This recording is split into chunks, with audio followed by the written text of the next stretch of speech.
Olá, eu sou a V. Eu sou o Lucas, mais conhecido como municipalista do Twitter. Olá, eu sou a Georgina, a sua deputeg sideral. Salve Podpios, aqui é o Tartaruga. Aqui é o João Carioquinha e tenho certeza que eu vou dormir na gravação desse programa. É isso aí, galera. E eu sou o chefe Lagostíssimo, trazendo 27 anos de experiência, 100% alinhado.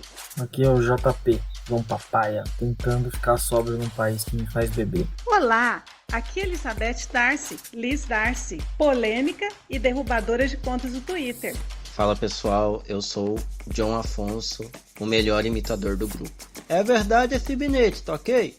E esse é o Podpio, Um podcast que nasceu de um grupo de amigos no Telegram.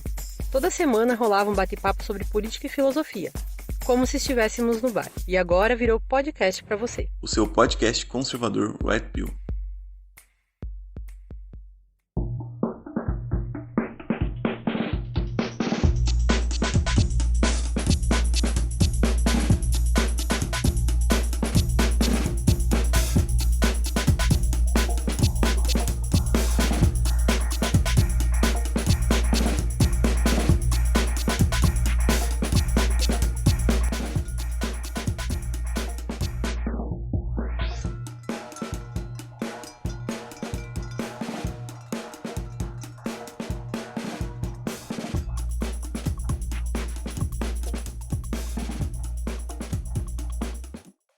Olá, você já parou para pensar sobre a educação no Brasil? O que você acha? Nas escolas tem doutrinação ou não tem? E o que você acha do homeschooling? Em que momento o Brasil acordou para esse método? É melhor você acompanhar o Podpio 4, com a participação de JP, Lucas Municipalista, Georgina Deputeg, Liz Darcy, Chefe Lagostíssimo, John Afonso e a participação especial de Bianca Colombari. Acompanhe ela no Twitter, Instagram e YouTube. Bora? Olá, pessoal. Muito bom dia, boa tarde, boa noite. Bem-vindos a mais um Podpio. Hoje nós vamos falar um pouquinho sobre a educação e doutrinação nas escolas. Vamos passar aí falar um pouquinho sobre a história, onde começou a doutrinação, os processos, né, que levaram a isso, e a gente vai chegar aí até a parte da identidade de gênero promovida dentro das escolas. E, finalmente, trazer uma solução. E, no final, a gente vai falar um pouquinho sobre o homeschooling. Bom, seguinte, gente, quando que começou tudo isso? A gente tem que pensar um pouquinho que a educação antes, né, lá na colonização, lá em 1500 e bolinha, a gente tinha os jesuítas. Os jesuítas eram os caras realmente que fizeram a diferença. Eles catequizaram os índios, né? Vieram catequizando os índios, ensinaram aquela coisa do tupi, aprenderam, aliás, aquilo.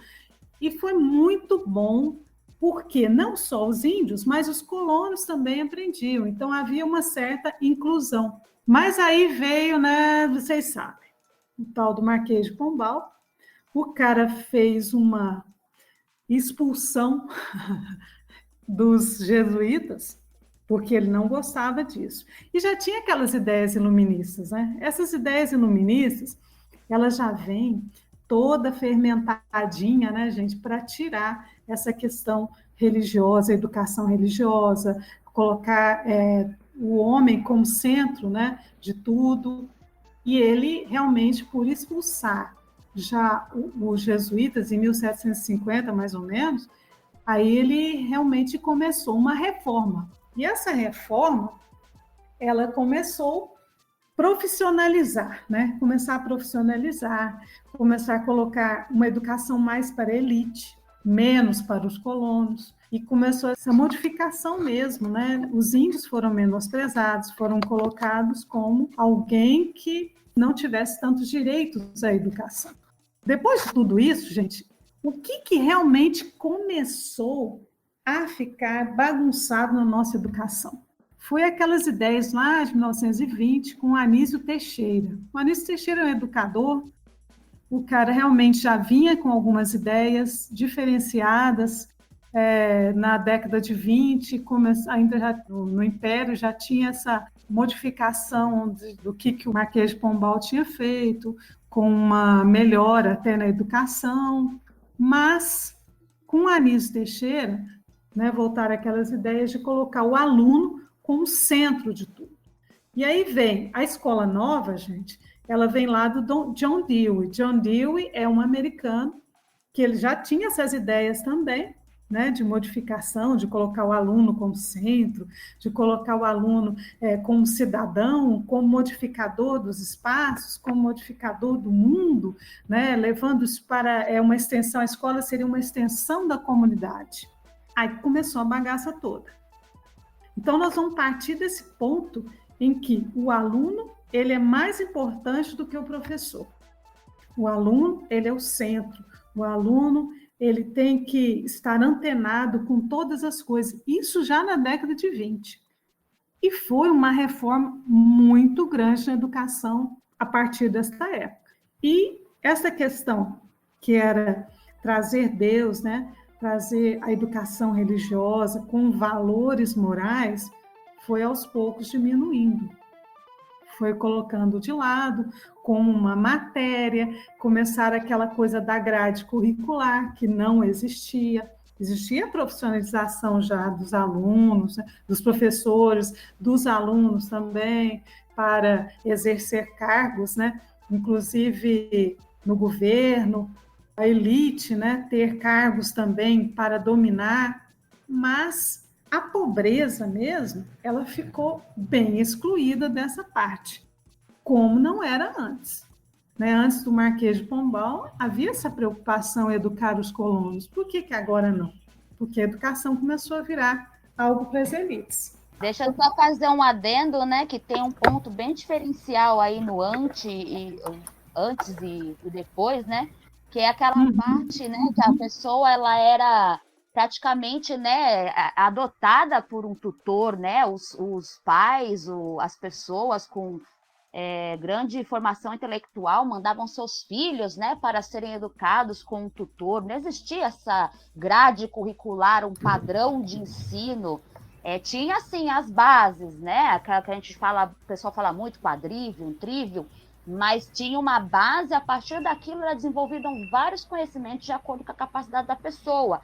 Então, assim, Sim. É bem diferente do hoje, que você engessa um currículo onde cada pessoa tem uma capacidade, a grande maioria, na verdade, não consegue acompanhar, e uma pequena minoria simplesmente acaba perdendo interesse por não alcançar sua capacidade total, né? Porque esta educação que você colocou era uma educação bem diferenciada. Né? Os tutores tal, eram aqueles pessoas ricas, né, que chamavam esses tutores para educar os seus filhos em casa. Então, era uma educação diferenciada. Houve alguma coisa assim no Brasil, mas, basicamente, a partir de 1920, isso rompeu, porque toda criança tinha que estar na escola, porque a criança ela tinha que ser educada em casa, esse era o pensamento de John Dewey, quer dizer, ela tinha que ir para a escola, então, acabar com esse negócio de homeschooling. Ele fez uma bagunça nos Estados Unidos. Essa bagunça que está nos Estados Unidos é graças a ele, tá bom? Virar essa bagunça aí, chegar aqui no Brasil com essas ideias do Anísio Teixeira, que na escola ela vai ser ensinada, ela vai colocar ela como uma parte, quer dizer, a escola é como se fosse uma comunidade, e daí vem as ideias, né? Essas ideias precisam circular para que leve isso para casa. Então, já naquela época, esse era o objetivo da escola. A escola não era para ensinar mais. Mas acontece que aconteceu isso e aquilo, não era bem assim. Não, mas isso, gente, começou, então, em pequenos grupos, algumas escolas, isso foi estendendo, até chegar na bagunça, depois de 1955, né, antes do regime militar. Essas ideias do Paulo Freire surgiu em 1955, mais ou menos, e foi isso que fez com que a educação começasse a modificar. Porque, olha aqui, no período Vargas, qual que foi o intuito do período Vargas? a profissionalização. Então, era um Senai, né, principalmente para formar um cidadão atuante na sociedade, que tivesse uma profissão e tudo mais. Escola profissionalizante. Isso foi bom para algumas coisas? Sim, mas para a educação no contexto de conhecimento, isso foi colocado de lado. O intuito era formar um cidadão, um aprendiz. Mas por quê? Porque já tinha isso, de uma certa forma, colocado pela escola nova. O que eu ia falar, na verdade, era para encher o saco mesmo. Você vê que tudo começa com o trabalho de alguém que faz merda, né? Então o nome Pombal veio bem a calhar, né? Para esse Marquês aí. Boa, boa. Agora continua aí, Bianca. Bom, mas só para complementar, se a gente for voltar lá na época lá no berço da filosofia mesmo, como que eles faziam, né? Não tinha esse negócio de escola exatamente, bem lá no começo, né, na educação clássica. Realmente eles tinham esse, igual a Georgina citou, de tutores, né? Então, assim, qual que era a base da educação? Era formar um indivíduo que não estava formado ainda, né? Um indivíduo informado. E como que era feito essa educação, essa formação, a partir de um sujeito já formado? Então, não se aprende, tipo, com outras crianças junto numa sala de 40 pessoas, com um professor. E outra coisa que era a base da educação naquela época, era que tinha essa relação afetiva mesmo entre o tutor e a criança, no caso, né? E coisa que a gente não vê mais com um professor. É impossível um professor constituir essa relação amorosa mesmo com todos os alunos, né? Pode ser que um ou outro ele fique mais próximo e tal, mas não é assim que funciona. No começo ela decora mesmo, ela imita aquela pessoa que ela é mais velha, que ela admira. Então, ela precisa que essa pessoa seja um exemplo para ela, coisa que isso nunca mais vai ver acontecer numa escola. Aliás, não dá para ver numa escola, porque a base dela já é essa base coletivista, né? Não foca mais na formação do indivíduo, em todas as suas potencialidades realmente, né? Inclusive, a gente tem que lembrar, né, que a criança na escola, ela é para moldar alguma coisa. Não é mesmo para adquirir conhecimentos. Tu estava lembrando aqui que essa coisa do jardim de infância é para... Eles dizem assim, é para socialização. Lógico, eu fui professora, né, de jardim de infância, então era socialização, era o aluno, ele formar a personalidade, tudo. Então, coisas que a família deveria fazer, a escola está substituindo, né? Então, esse problema é seríssimo. Quantos anos uma criança e um adolescente não passa na escola? Tipo, uns 12 anos da vida dele ou mais? Pra quê, sabe? O que você faz? Você faz muita coisa durante 12 anos. E aí as crianças de hoje passam todo esse tempo na escola, mais de, 4 horas por dia, e tem gente que estuda período integral ainda. Pra quê? Pra chegar lá na vida adulta, a pessoa não sabe escrever uma frase, sabe? Não sabe fazer uma continha de multiplicação. Isso que você está falando realmente é uma coisa que é notório, né? Eu tenho 2 filhos, um bem pequeno e a mais velha, né? Que já está quase terminando já o ensino médio. E ela entrou no ensino médio no período integral. Então, ela entra logo cedo e sai perto das 4 horas da tarde. A diferença é que, pelo menos essa escola que a gente conseguiu para ela é uma escola que tem muitos grupos, né? Eles formam aqueles grupos de teatro, grupo de artes. Então, assim, metade praticamente do expediente, né? Ele é preenchido com coisas que eles escolhem fazer, né? E então não se torna uma coisa tão massiva. Mas mesmo tendo uma escola um pouco mais diferenciada, o conteúdo vem do MEC, né? Então, o que o MEC ensina, a gente desensina em casa, né?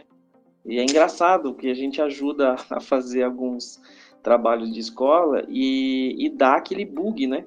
Porque a pessoa está pensando exatamente com a mentalidade da escola, e você sabe que aquilo não presta ou que é mentira, mas você tem que explicar, falar, olha, isso está sendo ensinado desse jeito, por esse motivo, você tem que escrever isso e aquilo. Mas a verdade é que é dessa forma que se faz, é esse conteúdo que é o verdadeiro, né, ou o mais próximo da verdade, e então não se deixe contaminar por isso.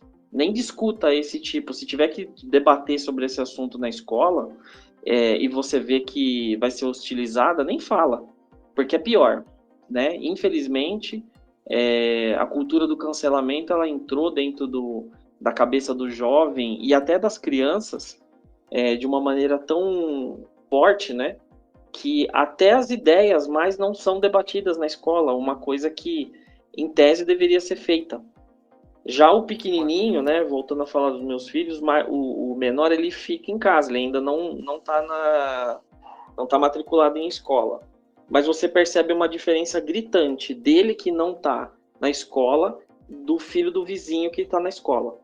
Ele sabe, já tá aprendendo, com 4 anos ele já sabe ler algumas palavras, ele enxerga, ele quer saber, ele sabe com que letra que começa qualquer palavra que você perguntar para ele, pela fonética ele sabe. Então, e tudo isso porque a minha esposa, sendo professora, ela dá uma puxadinha que ela sabe das fases, né, e vai trabalhando com ele individualmente antes de entrar na escola. Então, a diferença é muito grande. Porque quando você tem um trabalho individualizado, né, não o coletivo, você realmente foca naquilo que interessa para uma criança, né? E você vê que toda essa cultura foi feita para isso, né? Essa cultura do Estado, do governo, instituições, MEC, o caramba 4, foi para tirar o indivíduo e jogar o coletivo, né? Exato. Eu queria só ler um negocinho aqui. Vocês lembram que a partir de 1960 que começou uma mudança total na educação, né? Principalmente com a primeira lei de diretrizes e bases. Eu queria só ler o que é o artigo 1º dessa lei, para vocês verem como que isso foi um problema seríssimo e mudou toda a educação e toda a maneira de ver e colocar a escola como centro de tudo da criança, mais do que o lar. Quer ver? Então, artigo 1º, olha aqui. A educação inspirada nos princípios de liberdade e nos ideais de solidariedade humana, lembra disso de alguma coisa? Tem por fim, a linha A, compreensão dos direitos e deveres da pessoa humana, do cidadão, do Estado, da família, dos demais grupos que compõem a comunidade. O respeito à dignidade e às liberdades fundamentais do homem. Isso é a linha B. A linha C, o fortalecimento da unidade nacional e da solidariedade internacional. A linha D, o desenvolvimento integral da personalidade humana e sua participação na obra do bem comum. A linha E, o preparo do indivíduo e da sociedade para o domínio dos recursos científicos e tecnológicos que permitam utilizar as possibilidades de vencer as dificuldades do meio. A linha F, a preservação e expansão do patrimônio cultural. E a linha G, a condenação a qualquer tratamento desigual por motivo de convicção filosófica, política ou religiosa, bem como a quaisquer preconceitos de classe ou de raça. Então, vocês estão vendo como a coisa já é de escola cidadã? 1961. Liberté, fraternité, igualité. Muito bem. Cara, eu odeio Rousseau, né?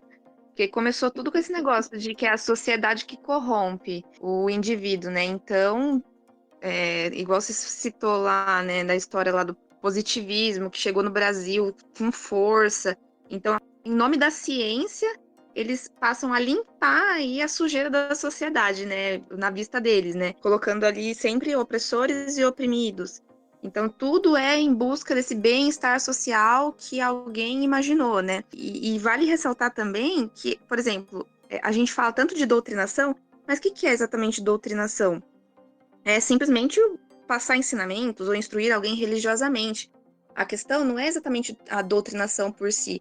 A questão é quem vai doutrinar nossas crianças, entendeu? Eu não posso escolher hoje quem que vai ensinar meus filhos. Eu não posso ensinar meus filhos integralmente hoje em dia, porque tem um dedo dizendo que as crianças são do Estado. Bom, uma coisa que eu gostaria de dizer rapidamente é o seguinte.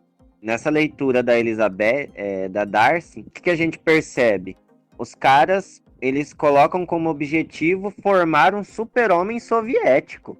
Olha o tanto de coisa que eles querem que a criança aprenda. Aprenda tecnologias para lidar com o meio. E aí a criança sai sem saber 2 mais 2. Por quê? Porque é megalomaníaco. Cara, isso é megalomaníaco. Você... Não existe isso, irmão.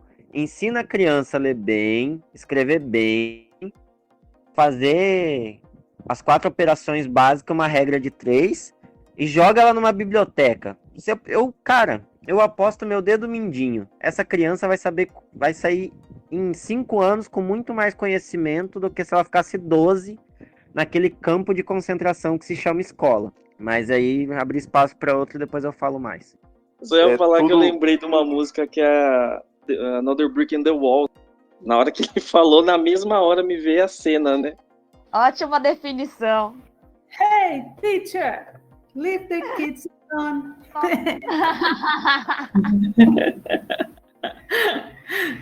Eu lembrei uma coisa aqui, Georgina. Ainda em 1961, que você falou o negócio de tutor, né? No artigo 2º, a educação é direito de todos, será dada na escola ou em casa. Quer dizer, naquela época ainda podia o homeschooling, tá? Então, e uma coisa que foi citada aqui da socialização, né? E o que acontece? Os tempos modernos ainda dificultaram mais ainda você bater esse mito. Por quê? Porque antigamente, né? Onde é que era feita a socialização das crianças? Era na própria vizinhança. As pessoas se visitavam, né? Sentavam no portão, conversavam. A gente mesmo, na nossa infância ainda, acho que a maioria aqui deve ter sido a última geração que brincou na rua, né? A gente brincava na rua, a gente fazia amigos da vizinhança. Hoje em dia isso é extremamente difícil, eu vejo pelo meu próprio filho menor. Ele não tem um amigo na vizinhança. Por quê? Porque é tudo muito moderno, tudo muito corrido, são condomínios, né? Não são casas de rua comum, são grandes cidades. E aí acontece, as pessoas acabam acreditando no mito da socialização da escola com base nisso, justamente porque a realidade delas não permite uma socialização fora da escola. E aí, também é muito cômodo, né, você levar o seu filho, que já tem lá 30 crianças para ele brincar dentro de uma escola, do que perder seu tempo no final de semana para levar ele num parque, para levar ele na casa de parentes, para brincar com primos. Então, assim, o pessoal, além do mito ser altamente difundido por conta da modernização da sociedade, ainda porcaria da preguiça do ser humano, né, de meter a mão na massa e cuidar dos próprios filhos, também impede que essa socialização seja feita fora da escola. Claro, e tem uns caras ainda que acham que a criança que não vai para a escola deve ficar presa dentro de um container e o pai e a mãe mandam um caderno por debaixo da porta, assim, um potinho de comida, né? Pode crer. Eu quero contar, assim, uma experiência minha. Eu não fiz jardim de infância, né? Eu aprendi homeschooling. Tinha uma professora, ela na casa dela mesmo, a gente fazia aula, aprendi a ler e escrever até os quase 6 anos e meio, depois que eu entrei para a escola. Para mim foi um baque muito grande, porque eu vi uma sala cheia de alunos, tinha horário para tudo, né? Até para ir ao banheiro, não podia ir ao banheiro. E para mim foi muito ruim e constrangedor o primeiro dia. E engraçado que a mesma professora que dava aula para a gente em casa, ela dava aula para a gente na escola. Eu levei susto, porque eu achei que ela era uma pessoa carinhosa, meiga, e chegou na escola, era uma pessoa muito brava, e 30 alunos dentro da sala, eu com medo, queria ir ao banheiro, não deixou, eu fiz xixi na roupa. Minha irmã teve que me buscar. Desse trauma do primeiro dia de aula, eu trabalhei em escola, né? Eu era inspetora de alunos. Então, o que acontece? Todo começo de ano era aquele chororô.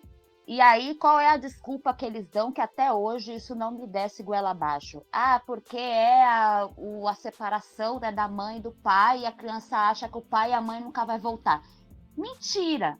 Pô, tu joga uma criança que tá lá em casa com contato familiar todos os dias e coloca ela dentro de um prédio que ela nunca viu, com pessoas que ela nunca viu, e você quer que ela se sinta confortável? Como é que isso faz a criança? Qual é o trauma que isso causa no processo educacional da criança, baseado nisso?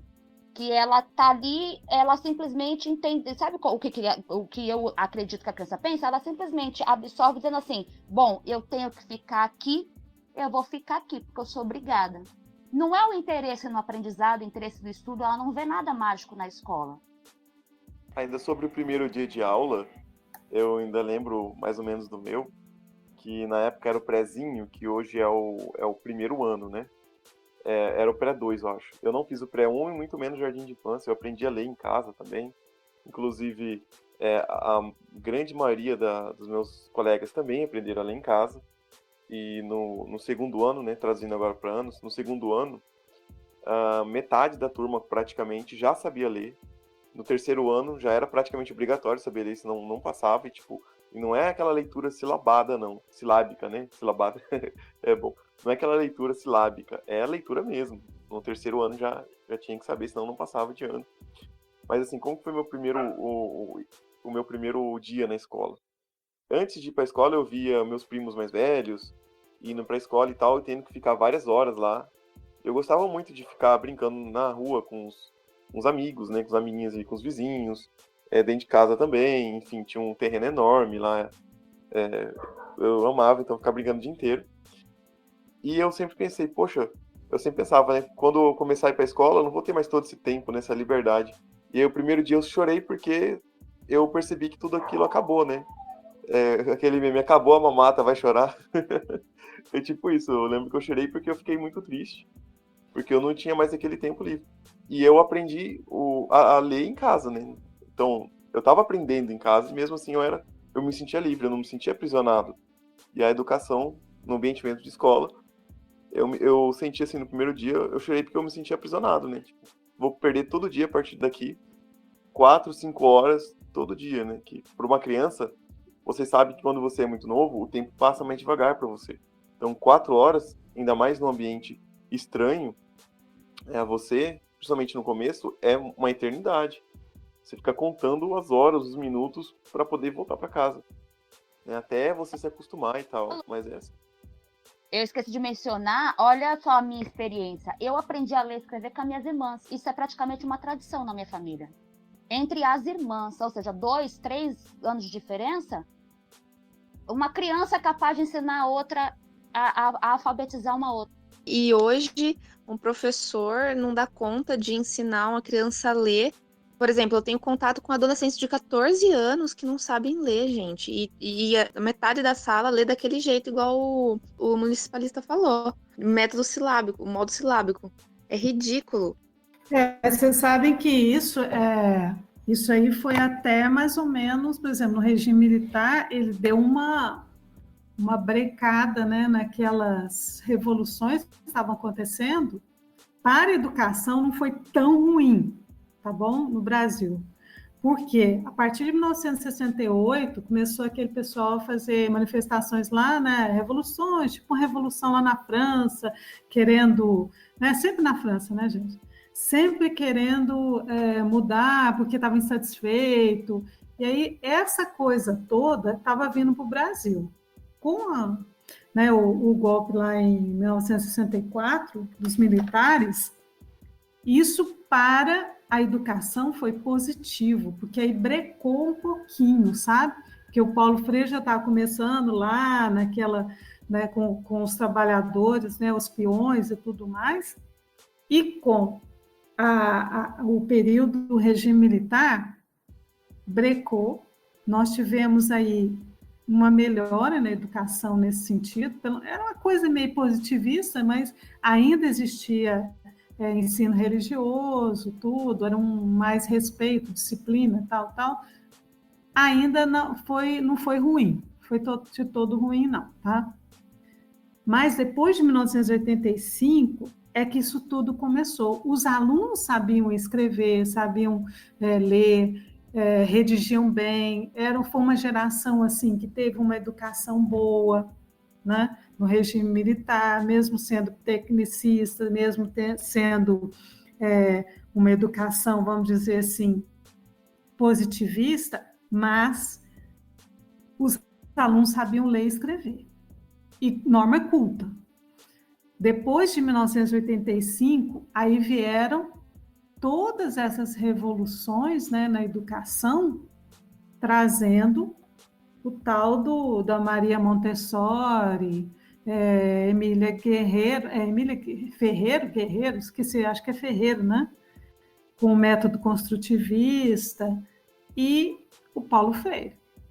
Tá? Eu só quis fazer essa música porque vocês estão falando a questão de doutrinação, é importante falar sobre esse período. Por mais só que... Primeiro, Bianca. Não, eu ia falar que por mais que durante o regime militar, em questão de conteúdo e igual você falou, mesmo que seja um método positivista, eles acabavam aprendendo mais do que em outros períodos, né? Por conta do autoritarismo mesmo, da disciplina, do respeito, mas também não era uma educação, assim, por completo, né? Eles estavam também aprendendo a ser obedientes, o que ajudou muito também no tipo de educação que seguia, né? Beth, só para falar, é Maria Ferreira mesmo. Uma das publicações dela é Desenvolvimento e Aprendizagem da Perspectiva Construtivista a Socioconstrutivista. Isso aí. Lixo. Lixo mesmo. Só para dar uma contextualizada sobre o meu relato, aqui a gente está falando sobre todas essas desgraças, né, que veio para a educação, esse socioconstrutivismo e esse positivismo, enfim, essa nova escola. Essas coisas vão demorando para pegar efeito, né? Assim, não é instantâneo, demora algumas décadas para fazer efeito. Só para vocês terem uma ideia, esse meu relato que eu dei sobre a grande maioria dos meus colegas aprenderem a ler em casa, o pessoal falar, poxa, o Lucas deve estar falando de, sei lá, 30, 40 anos atrás. Não, apesar que minha voz já entrega, né? Eu sou jovem, eu não sou adolescente, né? Mas eu ainda estou um pouco longe dos 30, tenho 20 e poucos anos. E isso ainda era a realidade, na década de 90 ali. E não era uma escola particular, não era uma escola de centro, era uma escola de periferia. E assim, e hoje, assim, vamos colocar aí, uns 15 anos depois, mais ou menos, qual que é a realidade hoje? Você entra numa turma de terceira série, né, quarto ano, quinto ano, a grande maioria não sabe ler. Só aquela leitura silábica, né? No máximo. A grande maioria não sabe. As minhas primas, na verdade, são filhas e filhos dos meus primos de primeiro grau, né? São de segundo grau. Não sabem ler, chegam aos 10, 11 anos, não sabem ler. E assim... E não só por causa da deterioração da educação, mas porque os pais pararam de ensinar os filhos a ler em casa. Por que isso aconteceu? Eu não estou lembrado aqui por quê, mas os pais não estão mais ensinando os filhos a ler em casa. O que estava segurando todo esse estrago na educação antes é que os pais continuavam ensinando seus filhos em casa. Porque senão a minha geração já estaria toda ferrada. E eu não estaria aqui, né? Tendo essa conversa aqui com vocês, porque eu sou novo. Então, foi o homeschooling que salvou essa última geração, essa minha geração, né? Mas isso não existe mais. Por quê? Você perguntou por que os pais não fazem isso mais? Porque agora é responsabilidade do Estado educar as crianças. E o feminismo também, né? A mulherada tudo indo lá pro mercado de trabalho, né? Ninguém quer saber mais de educar criança, não. Larga lá na escola, busca só de tardezinha e depois enfia a criança na frente da televisão para não encher o saco e no outro dia é isso, dá só boa noite, pronto, acabou. Desculpa, eu só vou dar uma puxadinha pro pessoal que não ouviu ainda o nosso podcast sobre feminismo. Ele está disponível já também e a gente discorre um pouquinho sobre esse assunto. Então, pode continuar aí, Georgina. Então, vamos lá. O reflexo disso é a quantidade de processos que você vê contra as SEDUCs da vida, né, Secretaria de Educações, com pais querendo vaga para criança de 3 e 4 anos. Tipo, foi o que eu fui recomendada a fazer quando, por uma recomendação da Fono, ela falou para eu colocá-lo na escola, na creche, né, por conta de desenvolver a fala. E foi uma recomendação que uma colega me deu.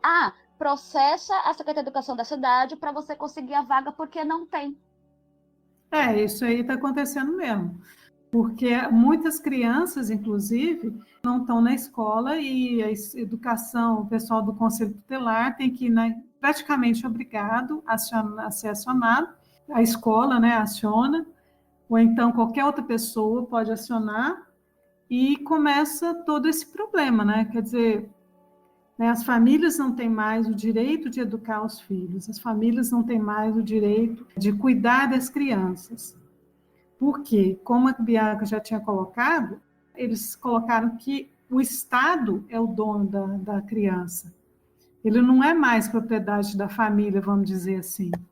E uma coisa assim que nós estamos vendo é que está aumentando esses problemas por conta da tecnologia. Meu esposo é professor de biologia, ele é no ensino médio, escola, tá? É uma escola particular, católica, não existe mais liberdade para o professor dar aula.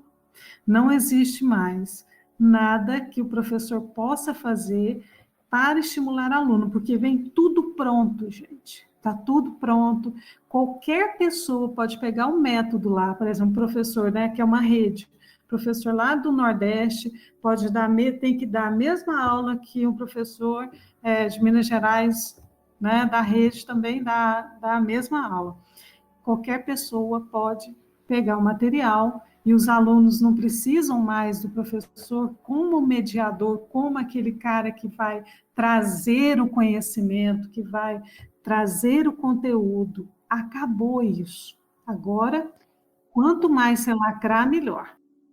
Um exemplo prático disso, Beth, é que outro dia o meu menorzinho, ele estava matriculado, né, na educação infantil.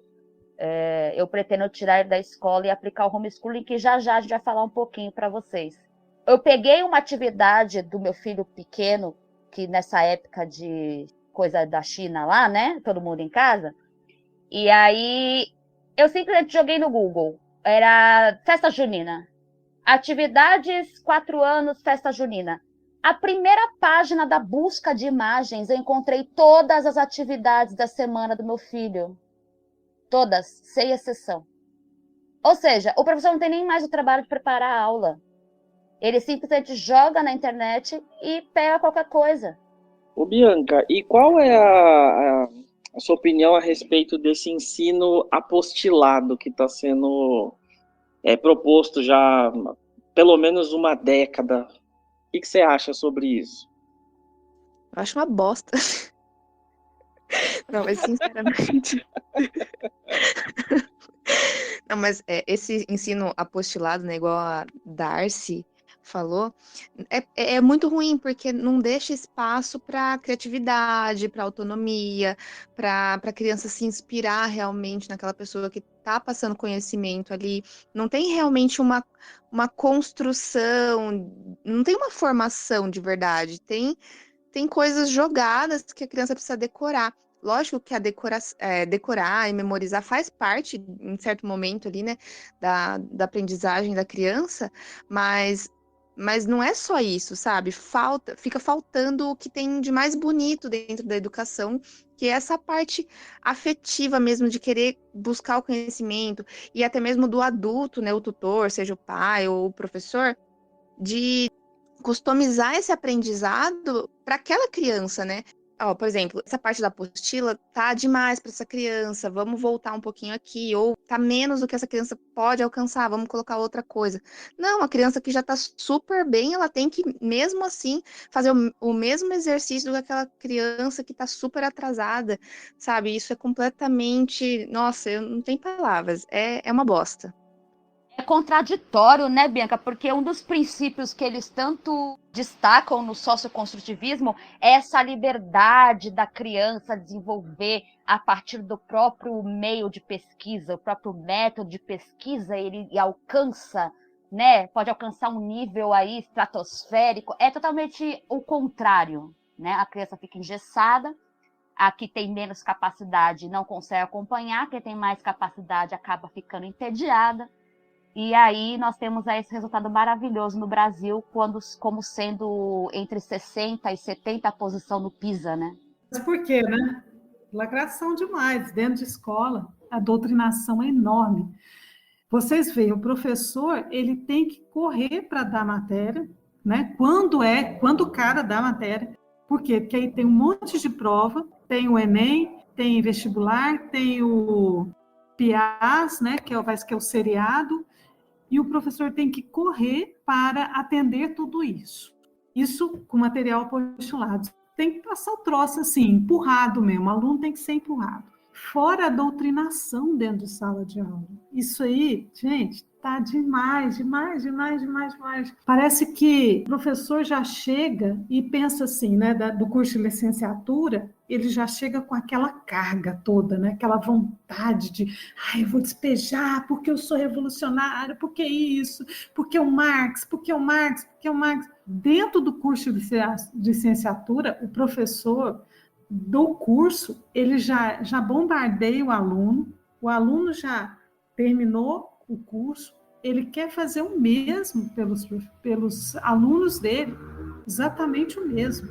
Cara, eu fico muito assustada, porque como eu tive, assim, vamos dizer, pouca experiência em escola particular, foi pública, e eu trabalhei com educação infantil, mas eu tive vários contatos em escolas particulares, com o próprio material apostolado, que tinha lacração uma atrás da outra, erros históricos, erros que vocês podem falar, não tem nem noção, e o professor, como vocês disseram, fica engessado. O pior não é isso, o pior é quando o professor chega e começa a falar mal de político dentro de sala de aula. É isso que virou. Ou então, vocês não podem falar isso, é preconceito contra o coleguinha e tal. Professor, o que você acha disso? Aí ele vai dar a opinião dele, cara. Opinião. O professor não é pago para dar opinião. Nessa questão de, antigamente, a escola reproduzia vários preconceitos. Meu avô nasceu em 1925. Meu avô aprendeu a escrever com pena e tinta no papel. Meu avô estudou com 2 crianças chiquitanas. Aí a professora perguntou para uma: Você é chiquitano? Ela, no professora, no maestro. Beleza, aí perguntou pro outro: Raul Mercado, você é chiquitano? Sim, maestra, eu sou chiquitano. Sabe o que a professora falou? Olha aí, parabéns pro Mercado. Ele aceita quem ele é, ele tem orgulho de ser. Isso aí, Mercado. Isso, meu avô nasceu em 1925. Ele devia ter uns 7 anos por aí, ou mais. Vamos chutar 1935, isso daí. Então, essa narrativa de hoje de hoje a escola é mais tolerante e inclusiva. Bom, eu não entendo bem assim, cara. Eu estudei em uma escola de centro, onde um rapaz deficiente que estudava comigo era espancado por toda a sala, menos eu. Graças a Deus não fiz isso. Mas ele apanhava todo dia. E era uma escola inclusiva.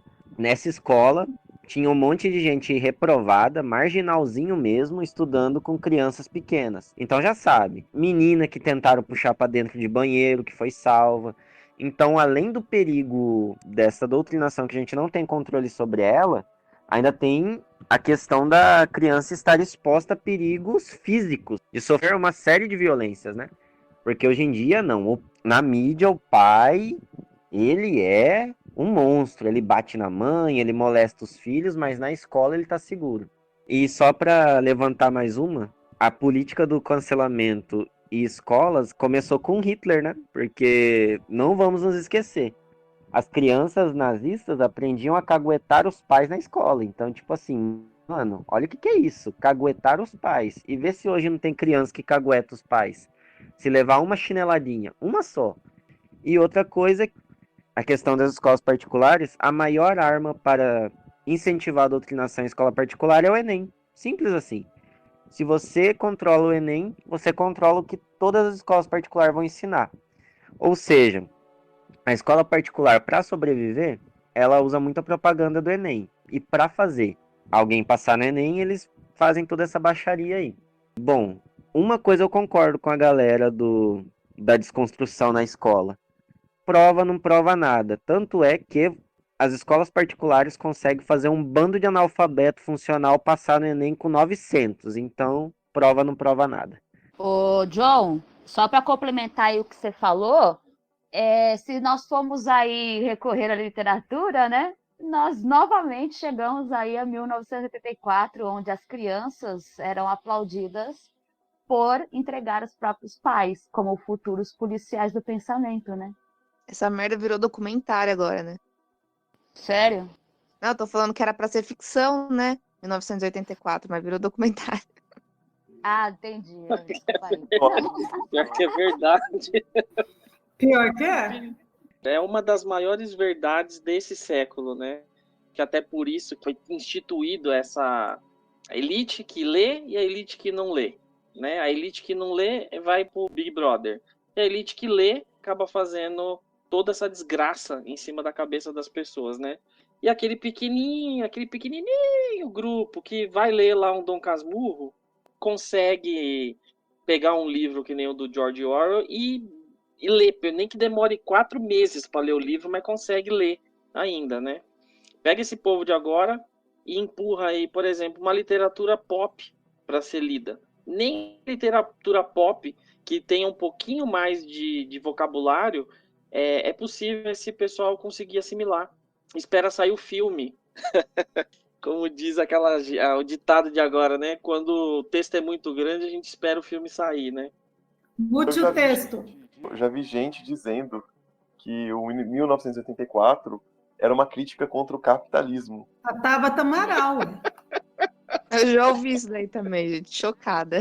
Assistiram só o filme, só que não tem nada a ver com o livro. A educação brasileira é uma merda, porque a pessoa leu o livro e não entendeu nada. Tem um livro que o prefácio, de 1984, é feito pelo Greg lá, um maconheiro lá. E, imagina, o cara PSOL, né? O do Duvier, você fala? Sim! Ai, que lixo. Cara, o Lucas vai falar, deixa o Lucas falar. Desculpa, Lucas, fala. É que às vezes as coisas fervem assim e transborda na cara da gente, né?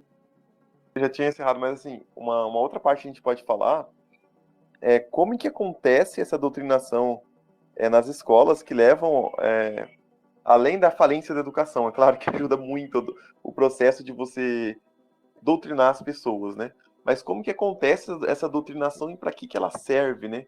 Qual que é o objetivo dessa doutrinação? Bom, eu acho que antes é bom deixar claro que a falência da educação por si só, sem motivos doutrinários, também tem um grande interesse por trás.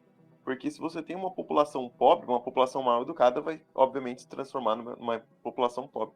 Além disso, é uma população que não tem a menor capacidade de entender o cenário político em que vive, e isso suplanta qualquer forma de revolta da população contra a classe dominante, né? Que no caso é a casta política, né? E assim, mas além da pobreza intelectual, que causa a pobreza material também, a doutrinação, muito diferentemente do que muita gente imagina, não é você transmitir uma doutrina, tipo, vocês imaginam, chega o professor lá na escola, fala, gente, vamos abrir hoje a página tal do Manifesto Comunista e a gente vai agora declarar o decálogo de Lenin. Não, pera, isso não pode, foi cancelado. Esse é muito revelador. Caiu um raio nessa hora, né? Mas não é assim a doutrinação que acontece, né? Só para concluir, a doutrinação, na verdade, ela é muito mais uma indução. Como assim? Sabe aquele seu professor de história que falou todos os crimes que o Hitler fez na Segunda Guerra e também no seu governo, né? Antes e depois da Segunda Guerra, antes e até a Segunda Guerra, mas não fala um pio sobre os crimes do Stalin, sobre o Holodomor, sobre a grande fome de Mao. Não falam sobre isso, sabem sobre isso, porque eles estudam sim essas coisas na universidade, né? Só que não falam sobre isso, porque tem um lado, a mera omissão e você tacar um lado e falar assim, não, o Stalin, ele é lindo e bonito porque o comunismo salvou o mundo do nazismo, né? Tem essa fanfic, né? Que é o termo melhor, mas tem essa fanfic aí.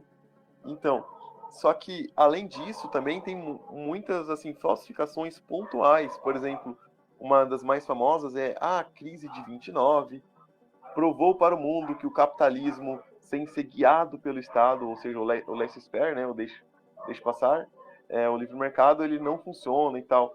Mas se você vê, assim, só para vocês entenderem o quão fora da realidade é essa explicação, o sistema monetário e financeiro, ele é estatizado, né, oligopolizado através do Estado, nos Estados Unidos, desde a criação do Fed, que é o Banco Central deles, né, em 1913, 1914. Então, como que em 1929, que o sistema de crédito, o sistema financeiro, o sistema monetário é estatizado, como é que essa crise no sistema financeiro vai ser culpa do livre mercado, né? Isso não faz o menor sentido, sem entrar aqui nos pormenores de como funciona a teoria austríaca dos ciclos econômicos, que eu sugiro que vocês busquem saber sobre, que é a Tassi, né? Explica muito bem como funciona isso aí. Mas assim, só para vocês terem uma ideia de como funciona a doutrinação, é por pequenas mentiras e por omissões, grandes omissões e pequenas mentiras, que você forma e molda todo o imaginário de uma criança, de um adolescente, que depois, lá na faculdade, ela vai ser realmente, e aí vai sofrer algo mais próximo de uma doutrinação. Mas todo o caminho ele tem que ser preparado desde o ensino fundamental, por uma indução ideológica, por supressões de fatos e por leves mentiras, né? Pequenas mentiras. Igual que existem múltiplos, infinitos números de gênero que agora estão sendo divulgados e colocados dentro das escolas, né? Só te lembrar, antes de entrar aí nessa parte do gênero, vamos lembrar, toda essa doutrinação aí, ela foi colocada aos poucos na escola. A gente sabe que essa doutrinação ela começou a entrar pela mídia, né, nas novelas também, na literatura, para chegar na escola. Quem é que promove isso? A gente sabe que existem agendas. Essas agendas, elas não são, na verdade, promovidas pela esquerda, não. Elas são promovidas por um grupo, uma elite, vamos dizer assim, uma elite liberal, dona do dinheiro, que fomenta esse tipo de coisa. Então, tudo que for essas ONGs, né, esse pessoal de fundação isso, fundação aquilo, eu não vou citar o nome, tá? Mas é só a gente lembrar, ONGs e fundações, todas elas promovem esse tipo de coisa. Então, elas começam e se infiltrando, comprando escolas, comprando grupos aí de, vamos dizer, educação e tudo mais, para chegar no Congresso, começarem a fazer o lobby da educação, no MEC, tudo mais, e assim é que vai entrando, né? Os professores, eles começam a ser doutrinados já nos cursos de licenciatura e para que eles possam ser agentes dessa transformação. É o maior problema que nós estamos enfrentando hoje, porque muita gente diz assim, é a esquerda, mas quem que financia a esquerda? Tem alguém que financia. A esquerda não tem dinheiro. Sim, esse né? ponto que eu gostaria de entrar, Liz. Bom, eu expliquei ali como que acontece a doutrinação, né? Mas para que serve? Justamente por causa disso. Por que você tem tantos grupos poderosos, grupos com muito dinheiro, os bilionários, tal, que a gente chama aí de metacapitalistas? Por que eles financiam, inclusive, grupos de esquerda para doutrinar e para, enfim, fazer a cabeça da garotada, né? Como diz aí o tá ok? Mas como funciona? Para que eles fazem isso? Imagine, façam um exercício mental. Assim, imagina uma população lá das antigas, tipo 100 anos, há 100 anos. Uma mentalidade tipo, tudo tem que ser feito aqui no local, pela família, a família que tem a primazia pela educação dos filhos. Enfim, toda uma autonomia mais local. Assim, você quase não lida com o governo. Esse tipo de coisa, principalmente a galera do interior, né? Mais a população do interior. Imagina uma população assim, vivendo as ditaduras que a gente está vivendo hoje, tanto a ditadura togada, quanto, enfim, a ditadura dos partidos, que já perdura já há muito mais tempo. essa galera, ela teria condições de imaginário, assim, também de virtude e de coragem para se rebelar contra o status quo, né? É claro, ali se despontasse um movimento político para fazer isso, né? Para derrubar esse status quo. Teria essa capacidade de apoiar qualquer movimento sério e firme que surgisse nesse sentido. Hoje isso não existe mais, porque esses liberais, né, esses mega empresários, eles financiam a esquerda e outros grupos para destruir a educação, para destruir a família também. O feminismo vem contra disso. O feminismo junto com a pauta da educação, junto com a doutrinação, para fazer o quê? Para destruir a mentalidade da pessoa, para as pessoas serem acostumadas com o que já acontece. Ou seja, para você aceitar todo tipo de barbárie, politicamente falando. Então, tudo que aconteça lá, toda dominação, toda ditadura que aconteça, isso já ser aceito. A população ficar mais passiva. Né? Além de você destruir os lares com o feminismo, de destruir a família, né, através do feminismo, você também destrói a educação para as pessoas se acostumarem com toda, enfim, essa centralização de poder absurda no governo federal e não se revoltarem com tanto lobby, com tanta corrupção do poder que acontece, né? Então, a doutrinação não serve para isso. É por isso que você vê um George Soros, um Lehman ou muitos outros bilionários investindo tanto no controle da educação. É para isso, é para domínio. Para entrar no próximo tema, nós temos um comentário aqui da nossa redação sobre o papel lá dos professores, né? As professoras não ensinam e os homens que se formam são sojados e queimam a rosca. Era isso que eu tinha para falar. Linda fala. Bom, como sempre, eu vou trazer um pouquinho do ponto comum aqui, rapidinho, para a gente partir então para o encerramento aí dos temas, né? Para a gente ir para a próxima parte. Eu vou dizer, pegando o gancho do que o Lucas disse sobre o efeito dessa doutrinação no ensino como resultado final na sociedade, eu, chefe Lagostíssimo, sou um cara considerado pela sociedade que seria considerado como ignorante. Afinal, não tenho curso superior e tampouco eu tenho a formação completa do ensino médio, por exemplo. Então, eu sou aquele tipo de aluno que tinha uma facilidade extrema em tirar boas notas, porém uma grande dificuldade em estudar, porque a forma como a didática era montada não facilita as pessoas a compreenderem a realidade. Quando uma criança tem um pouco mais de desenvolvimento, ela trava nessa forma como as coisas são montadas. Ela não consegue desenvolver o seu intelecto de uma maneira confortável. Então, a escola não é interessante. Isso a gente tem aí vários exemplos das pessoas não conseguindo acompanhar o ritmo, serem consideradas atrasadas, quando na verdade elas tinham uma capacidade muito mais ampla, né? Então, eu não terminei meu ensino e hoje, sempre que há alguma discussão, algum tipo de debate, a gente percebe uma grande diferença entre a capacidade em entender a realidade do que está acontecendo com a capacidade da pessoa de digerir o mundo real.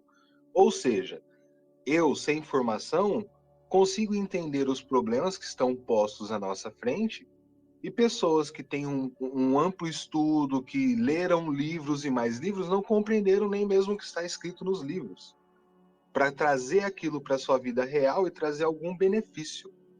Enfim, essa é a realidade. A doutrinação que a gente tem é uma imbecilização do ser humano, para que a sociedade seja mais falha e essas pautas, essas agendas continuem sempre evoluindo de forma que eles querem, que eles planejam, né?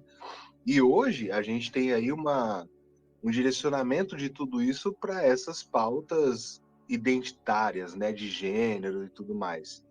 Um grande exemplo que a gente tem é a gente ir nos ambientes de formação de professores, de magistério, homens já são quase nulos nesses ambientes, e as mulheres, em sua grande maioria, elas são mulheres, não vou dizer que todas já com uma sexualidade deturbada, mas você percebe uma característica onde quase todas já têm todo favorecimento para uma identidade sexual mais livre.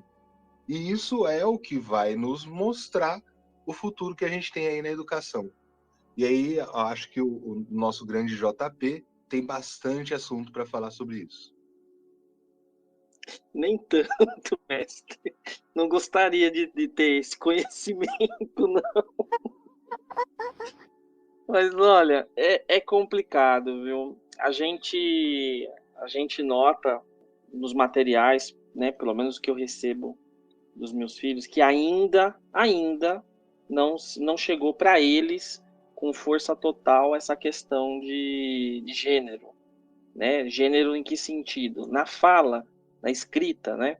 Se já é difícil, né, para uma pessoa comum, né, uma criança, aprender a falar os pronomes masculinos e femininos, né, na língua mater, né, a sua língua portuguesa e coisa e tal, ele agora está sendo empurrado através de, assim, como disse a Georgina, socialmente, pela internet, isso foi empurrado para a gente, né, a questão do gênero neutro.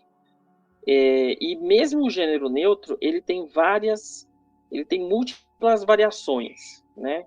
Então tem gente que, por exemplo, fala elo, delo, ile, dile.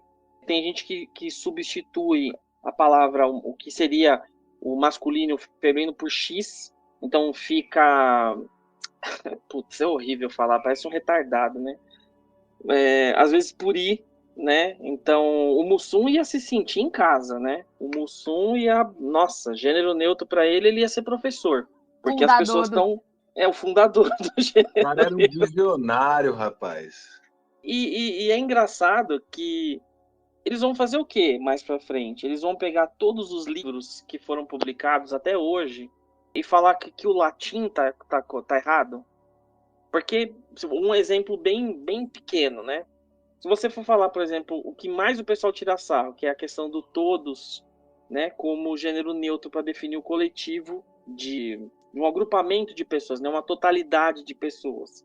O todos vem de totus, do latim. E as palavras terminadas em u no latim, elas foram foneticamente adaptadas para o. Então, não necessariamente, quando a gente está falando plural de alguma coisa que tem o pronome masculino, ele vai significar que é masculino e discriminatório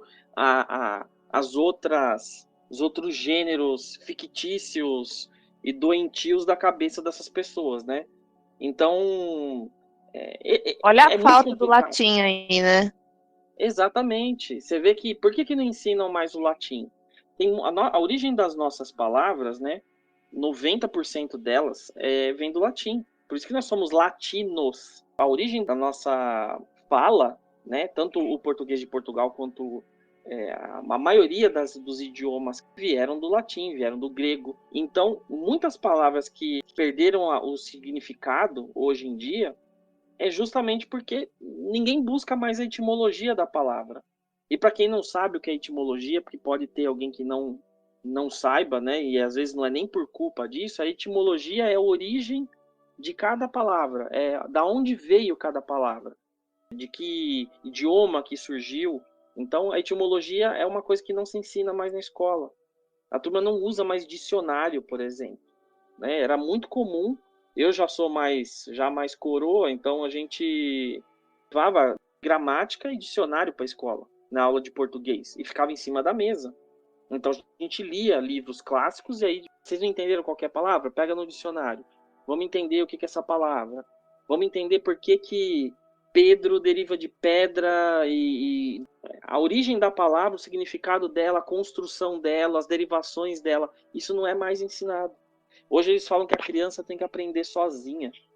Então vai virar um Mowgli, né? O menino lobo, né? Se fizer um negócio desse. Não sei você aí, Bianca, o que você acha disso? Já tá virando, né? Parece um bando de selvagem dentro dos muros da escola. Bom, eu gostaria de falar que o que falta no ensino, para deixar de ser essa indução que o Lucas falou, é dialética. É simples dialética. Por quê? Na escola, por exemplo, muito do que tem ali são teorias. Coisas que são fatos. Muita coisa que a gente aprende em biologia é fato. Biologia é fato. Química, muito fato. Mas agora em outras matérias, como na própria biologia, mas na parte de teoria da evolução. Se você chegar na escola e falar, não, eu não acho que isso daí. A criança falar, não acredito que seja teoria da evolução. Vai acontecer o que aconteceu comigo. O professor vai sair lá fora com uma camisa de Nossa Senhora Aparecida e me dizer: olha, Jonathan, eu também sou religioso, mas aqui é o científico.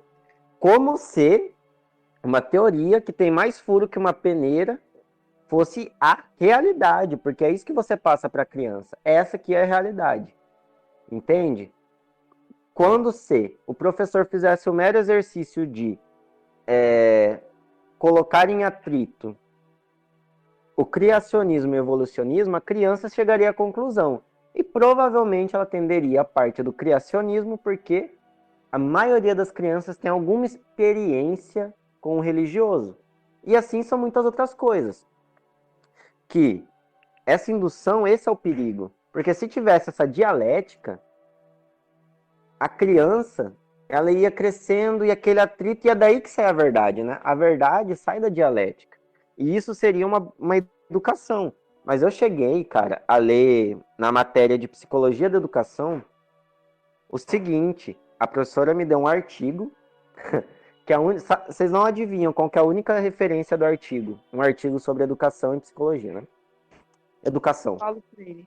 A única... Não, pior. A única referência daquele artigo era Marx. Você ia... Todas as citações eram Marx. Marx. Aí eu fiquei assim, meu Deus. E aí só depois, para aumentar meu estresse, cheguei na faculdade, uma branquinha, toda burguesinha, que nunca deve ter esfolado a mão para lavar uma colher. Ai, eu amo Marx. Mano, se fosse um homem, eu tinha dado uma no meio do nariz, mano. Ia ser uma groselha tão filha da puta, mano. Puta que pariu.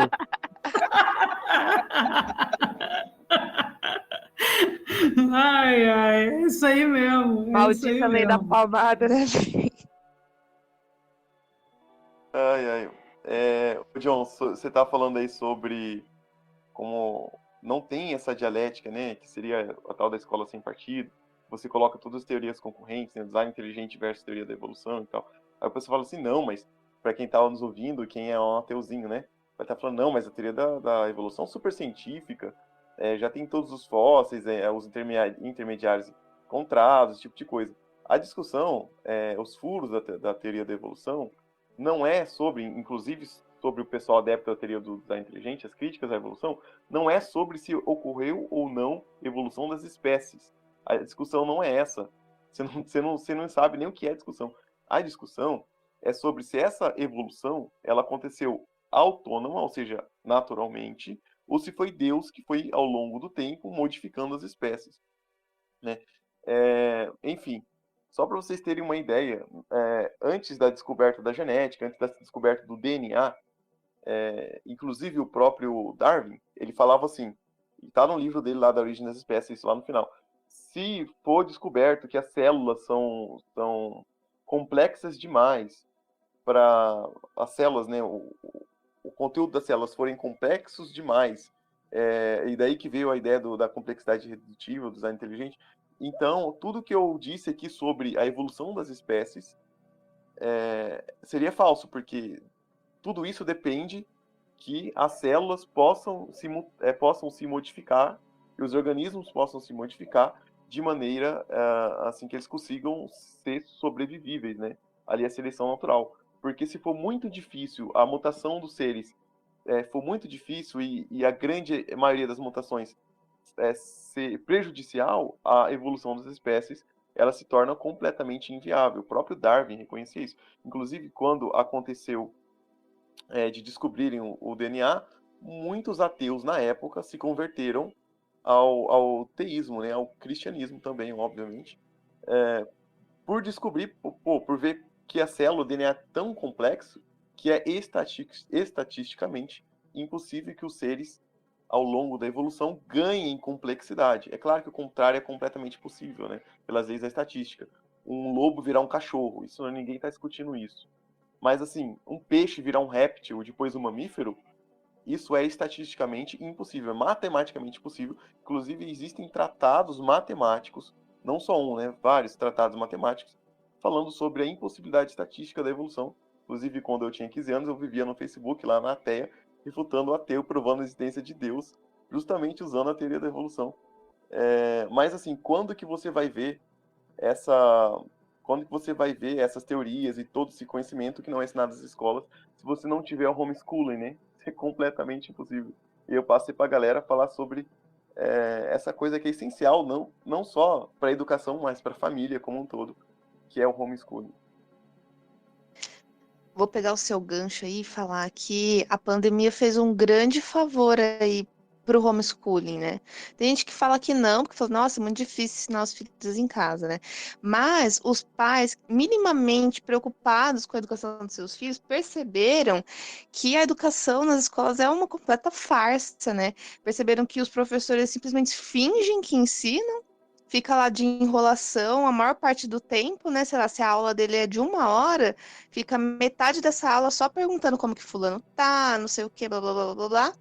E o aluno ali finge que tá aprendendo, né? Então isso, assim, ficou escancarado nesse período de aulas remotas, assim, o que fez alguns pais optarem aí por, às vezes, nem tanto pelo homeschooling, mas focarem mais na educação dos seus filhos, né? Naquilo que eles estavam confiando tanto antes, tipo, perdeu a credibilidade e aí volta essa responsabilidade sobre a educação dos filhos, né? E isso não sei se alguém quer dizer alguma coisa sobre isso. Nessa questão de se for inviável, né, por fatores econômicos, ter alguém para ensinar seu filho, pelo menos faça essa dialética, veja o que seu filho tem no caderno dele, o que ele escreveu, o que está escrito no livro didático dele. E se você ver coisas erradas que vão contra a sua visão de mundo, que é a que você deve passar para o seu filho, você tem que refutar. Então, isso daí é um caminho de autoeducação para os adultos, né? Isso daí é um desafio para os pais, esse buscar saber, porque é um combate, você vai ter que forçar a dialética, porque a escola vai dar um discurso único para o teu filho e você vai ter que combater isso daí. E se seu filho for questionador, né? Tipo assim, por quê? Você... Isso até é bom, né? Mas essa é uma solução, né? O filho chegou da escola, você vê o que tem no caderno dele. E hoje em dia, se brincar, você tem que ver as atividades de matemática para ver se não tem um todes lá. Tipo, a raiz de todes é igual idiota ao quadrado. Todes burros, né? Não, mas aí também tem diversas falácias a respeito do homeschooling. Por exemplo, não sei, acho que alguém aqui falou, tipo, minha esposa é professora, então meu filho ou minha filha tá aprendendo já a ler, né, com 4 anos, enfim. Então, essa é uma das grandes falácias, porque muitos pais falam, eu não sou capaz de educar meu filho em casa porque eu não sou professor, ou eu não tenho faculdade, sabe? Eu não sou, tipo, inteligente, não sei de nada e tal. Aí eu penso assim, os pais que falam isso, né, tipo, eu não sei nada, eles passaram também todo esse tempo na escola, né? E aí, então, poxa, você quer que o seu filho também não saiba nada, meu? Sabe? Não faz sentido isso.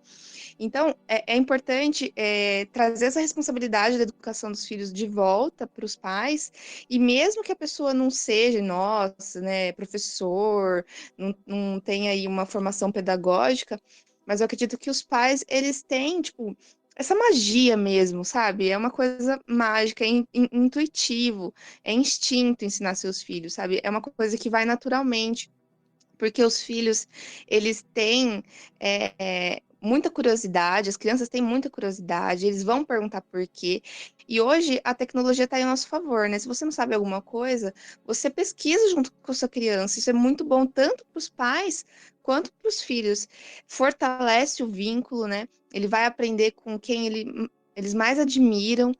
Você não vai ter retrabalho de ter que ficar refutando um monte de bosta que ensina na escola, sabe? Ficar falando, ai, você tem que falar sim para isso aqui para você tirar nota. Nossa, que palhaçada, sabe? Ninguém tinha que ser obrigado a isso. As pessoas têm que ser mais fiéis às suas ideias.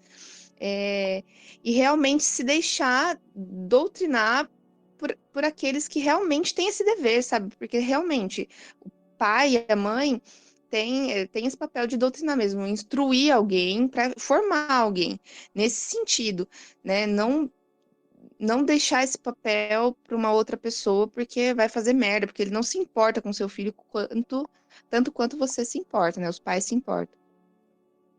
Bianca, o que você falou é verdade. Eu falei a respeito da minha esposa, mas é um caso isolado, né? Eu acho que o que ensina mais a criança, né, é o amor mesmo. É como você falou, é a proximidade, né? Ele aprende tanto com a minha filha, que é mais velha, né? Aprende comigo, aprende com a minha esposa, né? É que ela tem um método, né? Mas esse método pode ser copiado, né? Esse método aí ele pode ser aprendido, como você falou. Basta a família querer ensinar, né? Basta a família ter empenho em ver o melhor do seu filho, ver o melhor que ele pode oferecer, né? Mas o amor é indispensável, né? E nos coletivos você não vê o amor. Eles até querem, né, que as pessoas acreditem que existe o poliamor, né? Mas na verdade é uma pura sacanagem. Mas amor no coletivo não existe. Coletivo verdadeiro é a família, né? Não é uma coisa criada, inventada ou produzida dentro de uma escola, dentro de uma instituição, que nada mais é do que 4 paredes, uma pessoa que está ali na maioria das vezes para ganhar o seu salário, como você disse, não se importa nem um pouco com o seu filho, né? Mas a minha preocupação só com o homeschooling no Brasil não é nem pelo fato dos pais não terem capacidade de ensinar seus filhos, porque na hora da necessidade, a família se empenha, né, pais de verdade, eles fazem a diferença na vida da criança, né? Mas a minha preocupação é essa regulamentação do homeschooling pelo Estado, né? Que tipo de conteúdo que tem que ser aplicado para essas crianças nesse período que elas vão ficar em casa, né? A gente já nota que é uma porcaria, né? Nesse semipresencial que as crianças estavam tendo, dentro e fora da sala de aula, mas em casa o rendimento é outro, né? E esses pais têm que aproveitar isso daí. Mas como aproveitar na sua totalidade, sendo que até esse homeschooling estão querendo regular? A regulamentação é bastante preocupante mesmo. Nesses últimos tempos, surgiu uma questão assim, tipo, a gente vai regulamentar, beleza.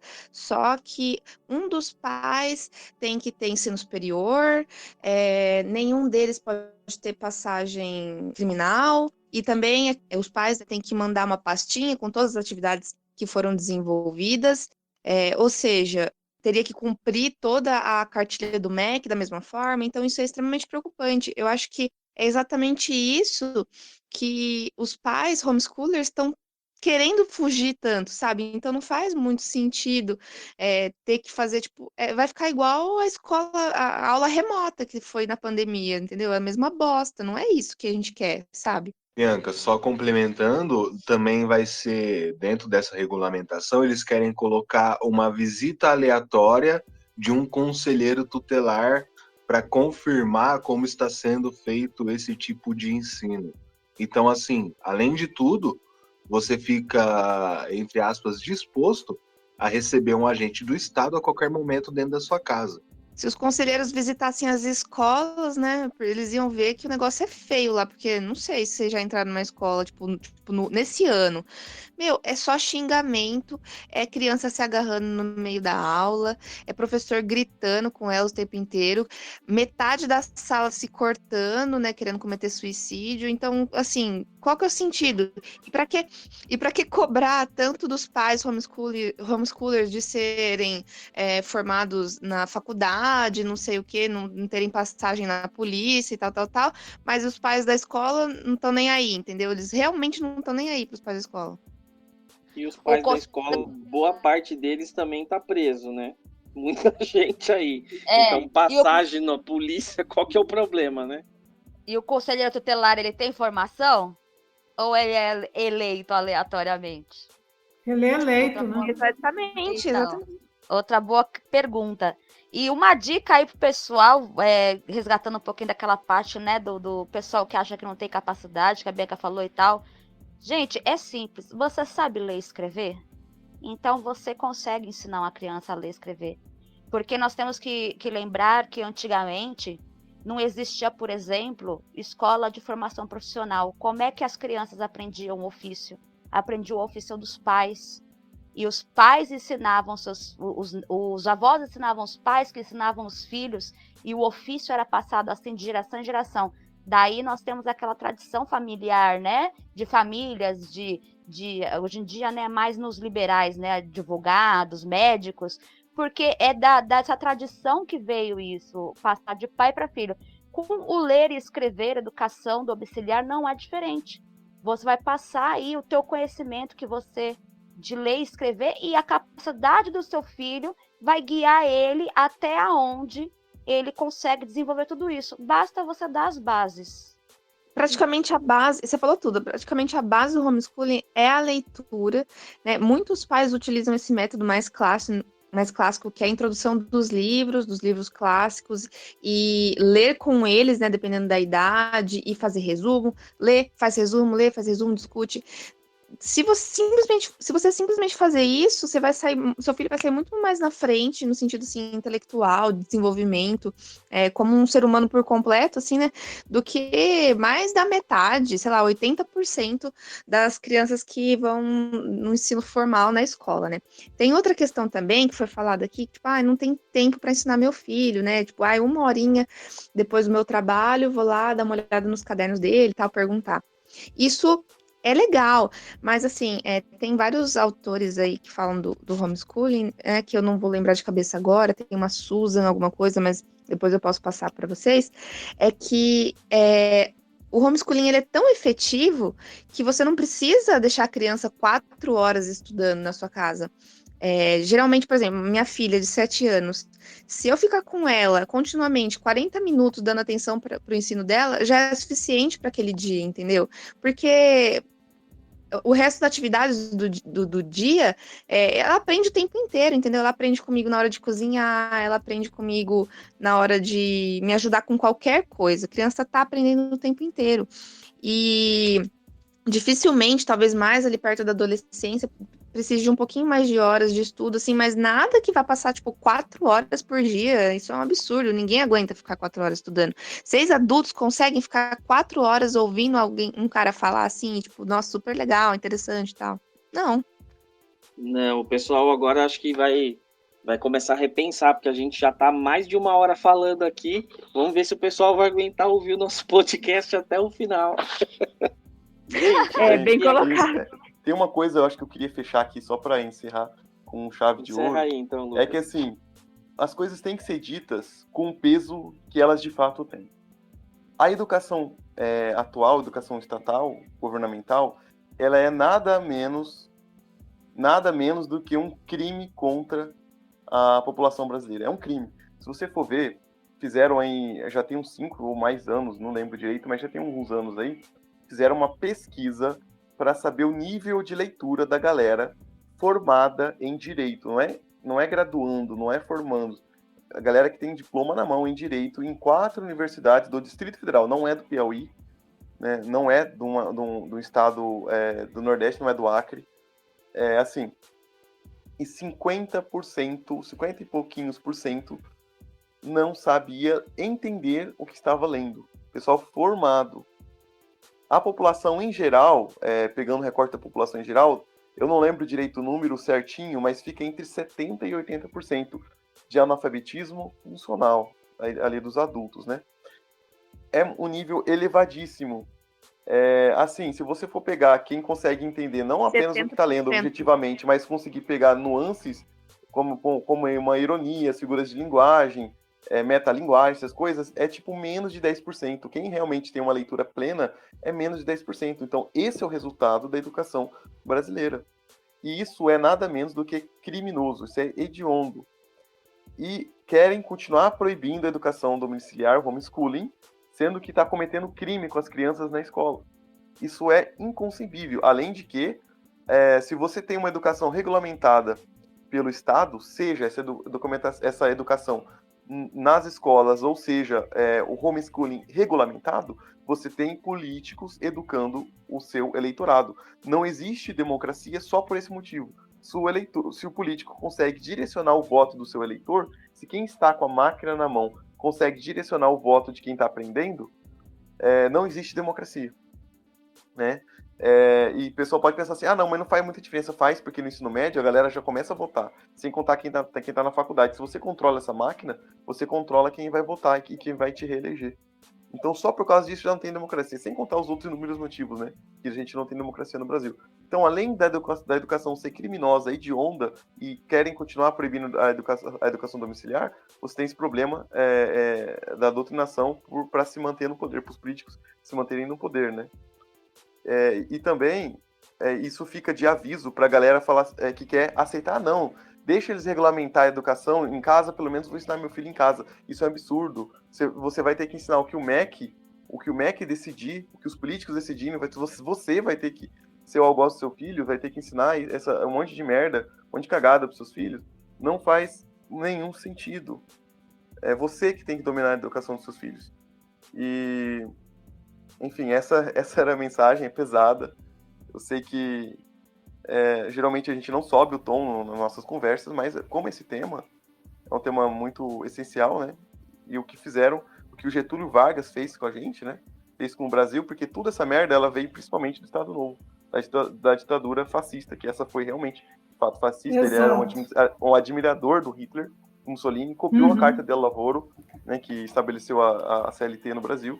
Enfim, e tudo isso veio de Getúlio Vargas, né? Enfim, um monte de cagada que ele fez veio dele. E a esquerda bate palma para ele. Enfim, é a família, né, gente? É ela que tem que consertar tudo isso. E não se esqueça da cagada do Deodoro da Fonseca, porque na época do Império nós tínhamos uma miríade de grandes literatos, intelectuais, negros, intelectuais, que hoje em dia se reclama muito. Então, vamos botar a pizza metade Getúlio e metade Deodoro da Fonseca, meio a meio. Esses dois aí são os campeões de filha da putagem do Brasil, mano. Acho que ganham até do Lula. Mas independentemente de quem foi a culpa, né, ou de quem é a culpa hoje, cabe a nós fazer essa análise, né, e colocar prioridades na nossa vida. Tipo, seu filho é sua prioridade? Você sabe da qualidade da educação hoje brasileira, né? Então você ainda assim vai ter coragem de mandar seu filho para a escola, sendo que ele poderia estar aprendendo dentro de casa, longe desse monte de baboseira que é ensinado na escola, porque falam que não ensinam nada na escola, mas ensinam muito bem, ensinam feminismo, ensinam que o proletariado ele é oprimido, ensinam ideologia de gênero, ensinam um monte de coisa. Então, assim, prioridades, né? Pais, tenham prioridades, coloquem seus filhos como prioridade, isso é muito importante. Gente, eu queria agradecer a participação da Bianca no nosso podcast. A gente sabe que você tem um canal no YouTube, se você quiser divulgar, o espaço é seu. Eu que agradeço por me convidarem aqui. Eu tenho um canal no YouTube, que é o meu nome mesmo, é Bianca Colombari, e no meu Instagram também é Bianca Colombari. Eu tenho outro Instagram que eu uso só para colocar a minha rotina com as meninas e tal, né, do homeschooling, que é nosso_beabá, Beabá, porque minhas filhas chamam Beatriz e Bárbara. E é isso. Nas minhas redes sociais, se você colocar Bianca Colombari, vocês me acham. Então, pessoal, muito obrigado por vocês terem a paciência de nos escutarem aqui. A gente tenta trazer conteúdos bons para vocês refletirem, pensarem, pesquisarem principalmente. E a gente já tem outros conteúdos aqui. A gente já tem podcast falando sobre feminismo, falando sobre os bolsominions, falando sobre ambientalismo. E a gente vai ter vários outros ainda. Esperamos que vocês possam compartilhar com a gente, curtir se possível, porque às vezes o que a gente fala dói um pouco pro ouvido de quem não está acostumado, mas a gente tenta trazer isso aí com um pouco de leveza, trazendo informação de uma forma mais bacana para vocês aqui. Então, agradeço novamente vocês e até o próximo Podpil. E essa aqui é só para quem chegou no finalzinho. Comenta aí nos comentários. Eu odeio Getúlio Vargas. Comentem isso, plodem na área dos comentários. Tchau, obrigado. Tchau!